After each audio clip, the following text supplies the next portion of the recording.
All right, ladies and gentlemen, good evening. Finally, I am at Imo State, Obaku to be precise. This is the farm of one of my clients that just called me for supervision. I just got there not quite long. This is about 30 minutes or 15 minutes I got to this farm. You may not be able to see now because everywhere is dark. But first thing tomorrow morning, after I must have taken my rest, I will surely come back here and shoot this video properly, and you will have an overview of what is going on in this farm. Once again, this is Juliben Fish Academy, and I am at Imo State right now for an intra-state exercise. And by tomorrow, as I said before, after my rest in my hotel, I will come back and then we do the proper job. All right, thank you for watching. This is Juliben Fish Academy.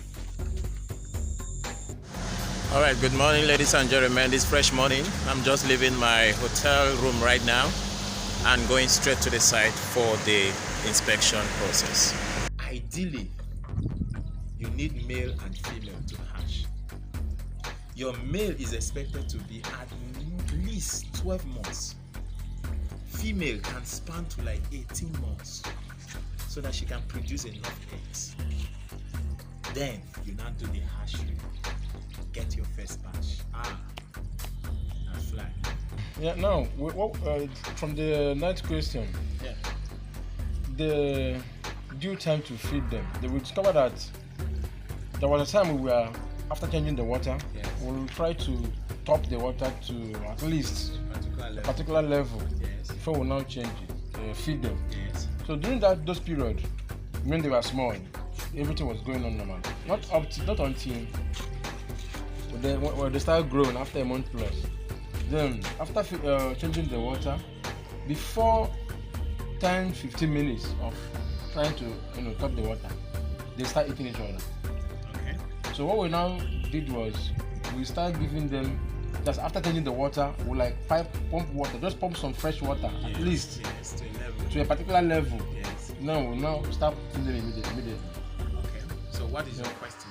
Now the question is it good to feed immediately after changing the water, even though there is not enough water? Okay. Now I get you. Sorry. Question you asked. Yes, sir. Feeding them immediately after change of water. Now there are two things involved in when to feed fish. If you newly brought your fish from somewhere, maybe you bought about 5,000 juveniles, you want to stock them. When you bring them, you stock them in a new environment. You know they were in a particular environment before, so now you are giving them a new environment. Courtesy demands you allow the fish to settle, familiarize themselves with the new environment before you start giving them food. If maybe you bought 5,000 fingerlings from somewhere in Imo, maybe Olu, and you brought them now, you just put and you start giving them food.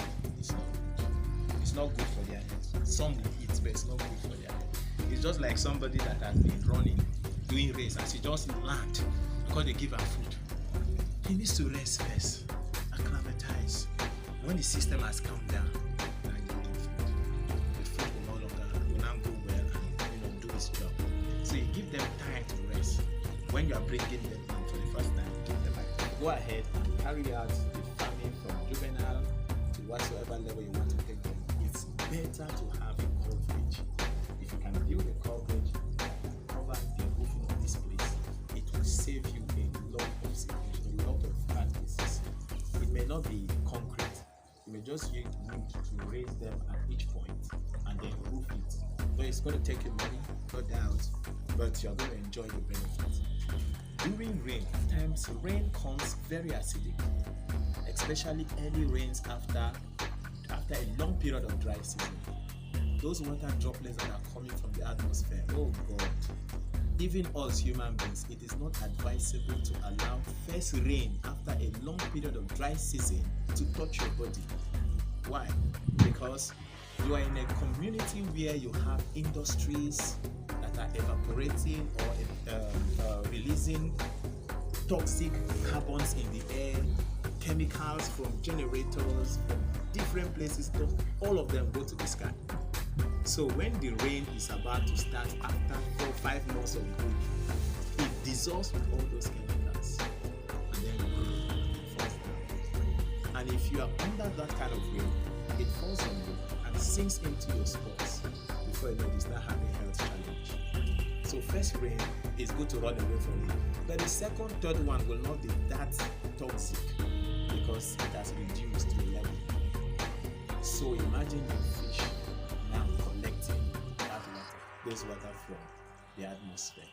And God have mercy that they are still at the youngest level. It will not be good for them to survive. But those that are big may survive it, but why jeopardizing them when you can actually proof it up?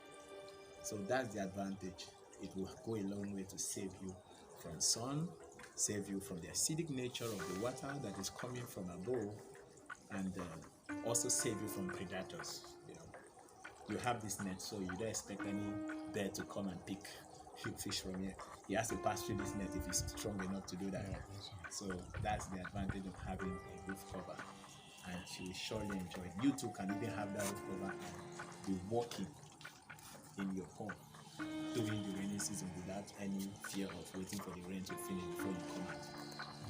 And then also, though this one is a little bit late, but it's good I tell you so that in case you are doing another one, the pond construction plan was not too much. Why?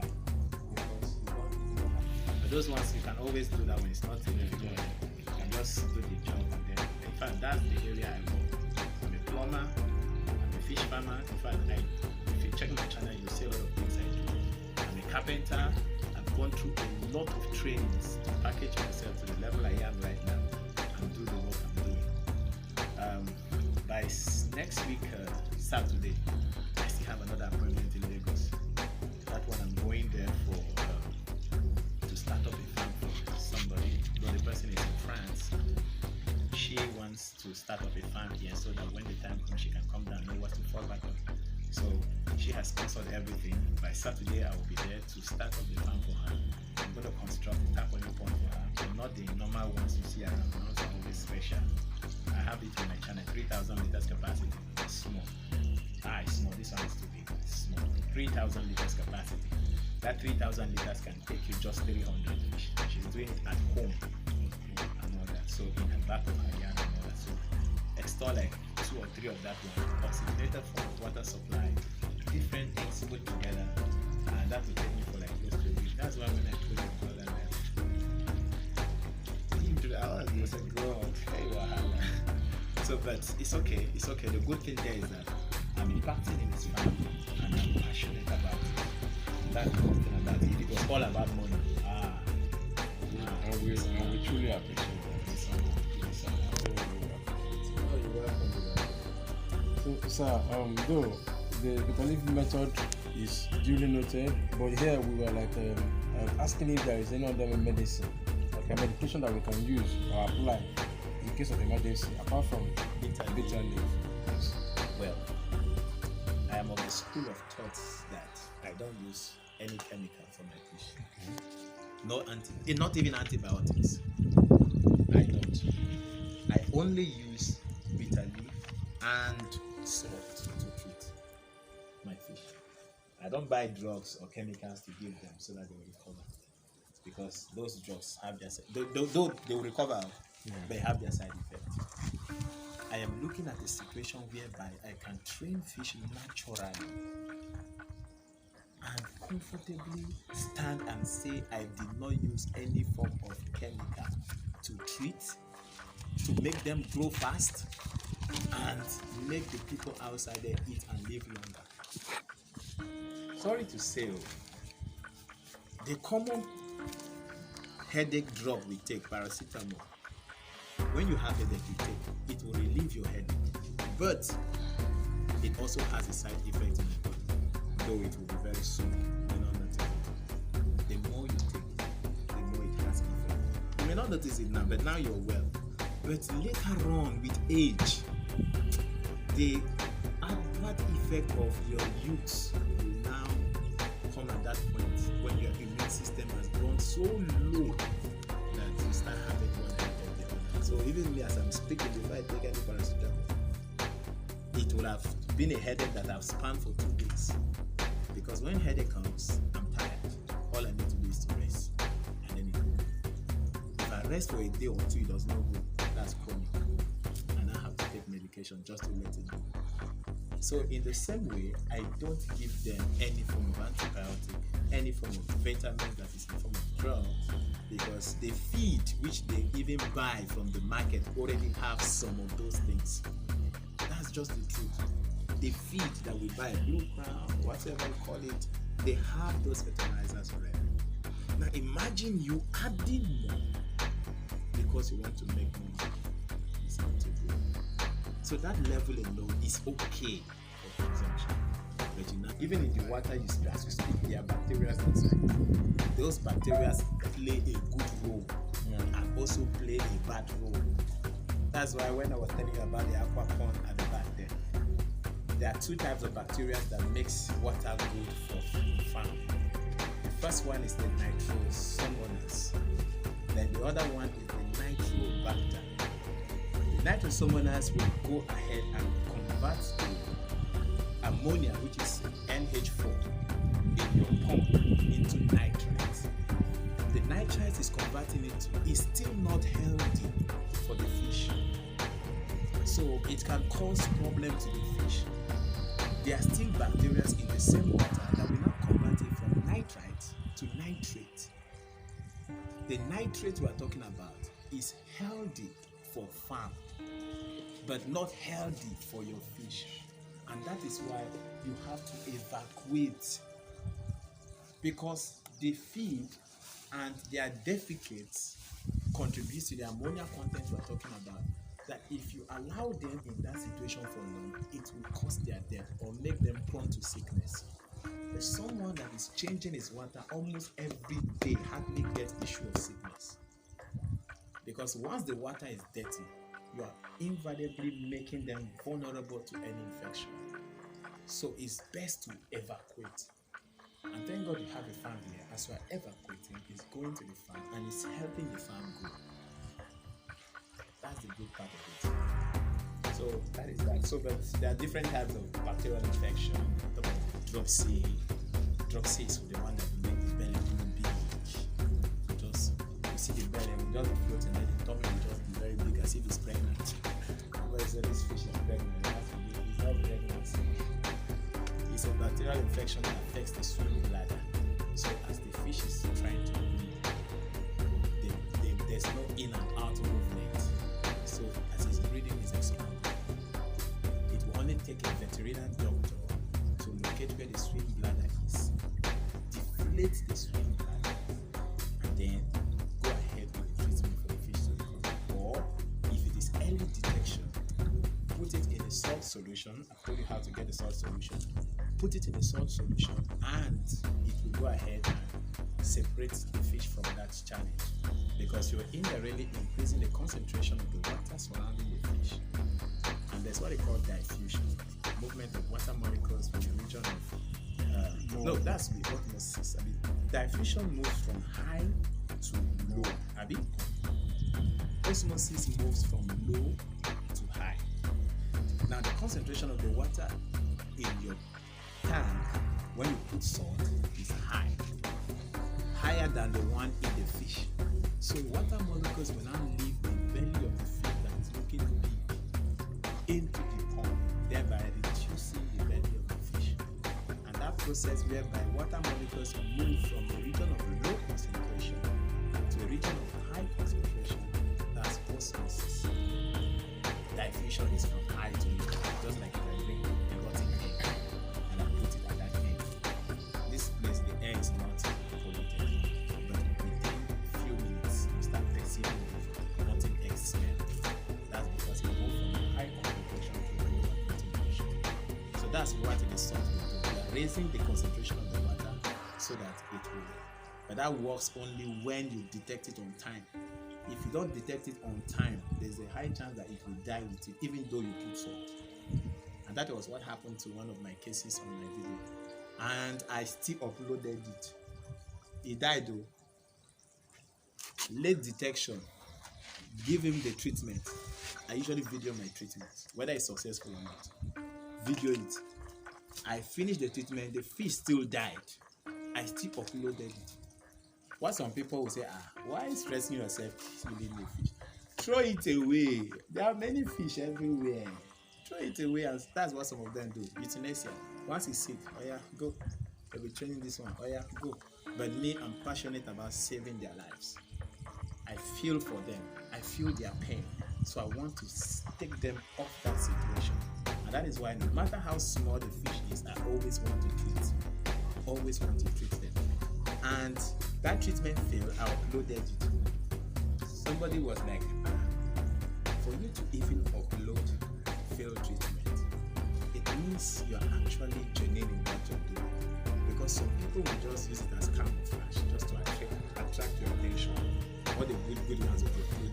Because like say everything is about success. No, it's not like that.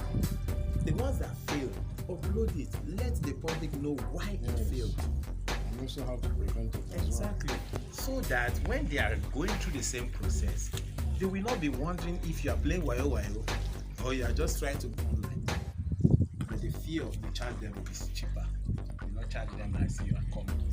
So that one, he will just video the situation on ground, show to you. Either it's a live video or a video, and then transfer, send to you, you download, watch, then give the person directions of what to use. Do this, do this, give the see result, give him feedback, like that. So that consultancy platform online is always available. And I have a lot of people that are doing that I'm helping. Though it may take time before I reply, about 24 hours or so. It's okay. But I will definitely reply you. Things will definitely come out. So that one is also very much. Thank you so much, sir, for your All comments. right. We truly appreciate. Thank you so much. This is one of the things we've been looking forward to see. Thank God you are giving us everything we needed. And we believe with you on our side, we will run a successful farm. And probably, hoping, to keep this relationship. I believe we will. And it's not always easy to see a faithful farm educator that will educate you, at least giving you most of the secrets of a successful either business, then business aspect or farming aspect. But that you've truly given us, and we so much appreciate.